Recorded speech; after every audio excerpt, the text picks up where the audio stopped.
UFC Paris reaction coming up now, and I learned two very important lessons on this card. Parlays are for mugs and an absolute waste of time. Totally shit the bed despite having a positive set of predictions again. And secondly, the French might be smelly, beret-wearing, hairy accordion music lovers with a talent for surrendering, but they know how to create a fight atmosphere. Follow me on this salty journey as I recap what was a very entertaining card, mostly. Right now. Alright, remembering this one, I'm going to take this back immediately. This fight was shit. I genuinely reloaded my browser multiple times during this fight. I thought there was something wrong with my stream.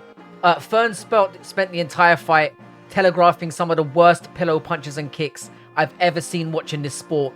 And Calvacanti must have come in there drunk and high. Really made regional champions look like a total joke. She was equally awful.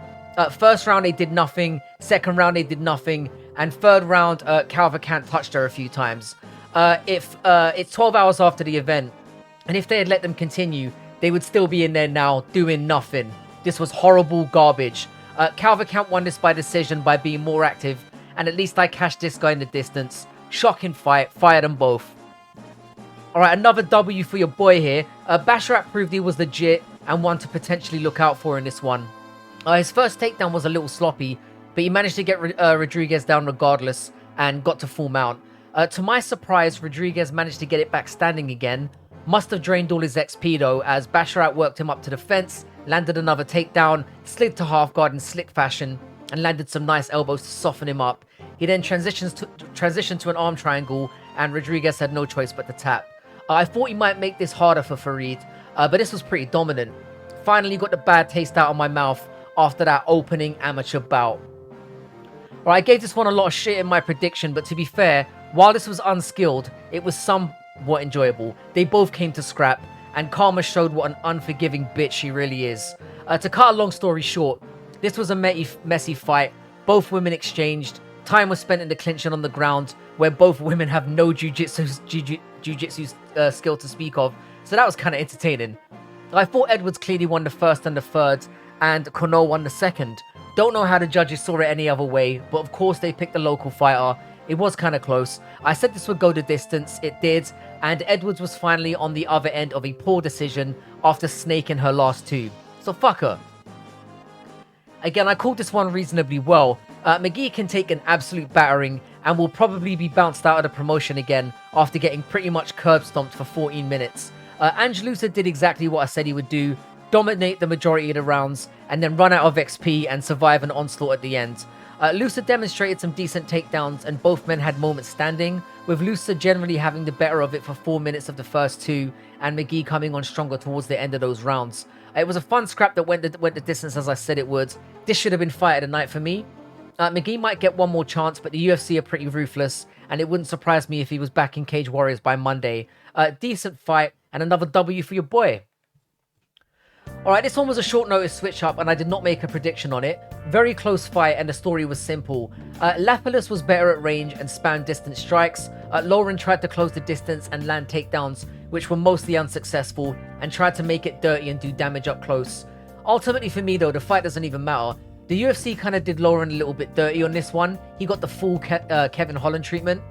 He had a far more favourable matchup with another fighter I'll talk about down the card, and through no fault of his own and a last minute change up against an opponent that wasn't only better and had the home advantage, but posted a whole range of different problems he clearly hadn't trained for. This was reminiscent of when the UFC changed 3 fights around at the last minute when Khamzat missed weight against Diaz. Loughran did lose a decision pretty fairly by being outworked in 2 of the rounds on the feet, but to be penalised though through no fault of his own when his original opponent remained on the card is just fucked up to me. He's done for folding to the UFC's demands and taking it though. Body investment, people, I keep talking about it. Fight started off a little tentatively, kind of resembled a first date. They both sized each other up for the first few minutes until the French fighter started finding his jabbing range before unleashing an absolute barrage of body kicks, which eventually folded his Italian opponent. There's not much else to say about this. It was just a demonstration of how important it is to mix things up, vary your strikes to be effective. Dominant win and good for Charriere, who has put the work in the regionals and a long fight career to get his chance. Alright, this fight pissed me off for multiple reasons. Firstly, it was just a shit fight in general. Gomis was due a much tougher opponent who pulled out, so he's rewarded with a much easier fight against the guy from a lower weight class who was due to fight Loughran, who was still on the card. Even more egregiously though was how this fight eventually ended.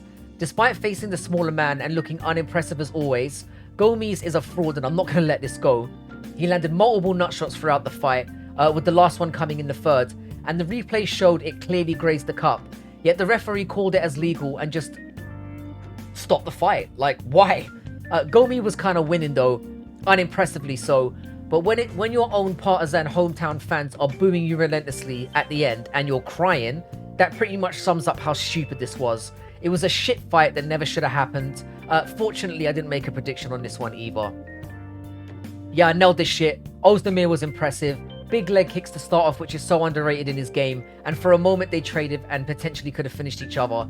After a nice takedown from Vulcan, which ended up back on the feet, they traded again. Vulcan dropped him with a nice jab and like a shovel uppercut up the middle, called that as well.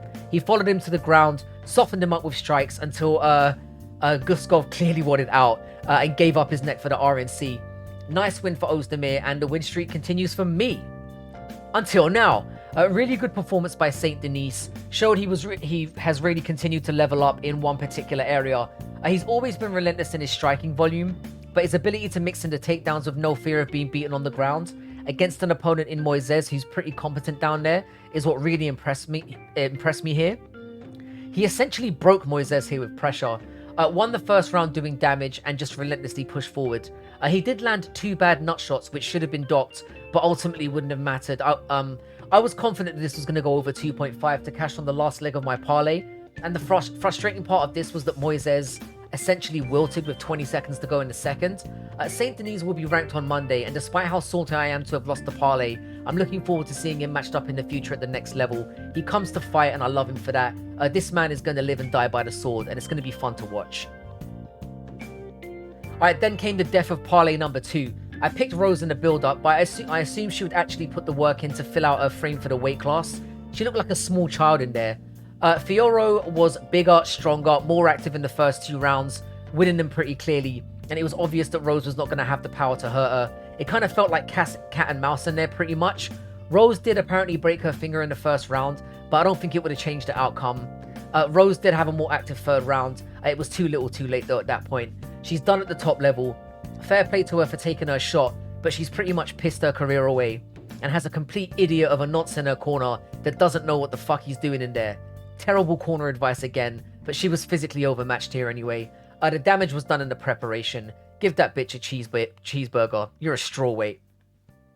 Yeah, this was total domination. Spivak attempted a terribly telegraphed takedown rather than getting in close and attempting a trip or sweep that we know Gane is prone to getting dunked by, and that was simply baffling from a strategical standpoint.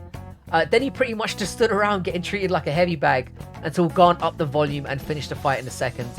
Easy money, but not really sure what we learned in this one. It's assumed that Gane's going to fight Aspinall in an eliminator or for the vacant belt when Jones inevitably smashes Stipe, but I'd like to see him with one more actual wrestling threat before he gets that chance. We didn't really learn much here. Alright, so to round things up, yeah, we got Basharat by the money line. Loosa won by decision, so we got the over 1.5. Cornolle by decision. Calvacanti by decision. Those are pretty easy ones. Got Charriere on the money line. I said you could kind of sweeten that up with a TKO. I didn't make any prediction on the following 2 fights. Oezdimir won on the money line very impressively. Saint Denis finished the fight in the second, so I didn't manage to cash the over 2.5 on that. Fiorot won on the money line, pretty convincing, but I'm still not convinced by her. And yeah, Gane dominated Spivak. So that took me up to a record of 243, 113. So I've retained 68%.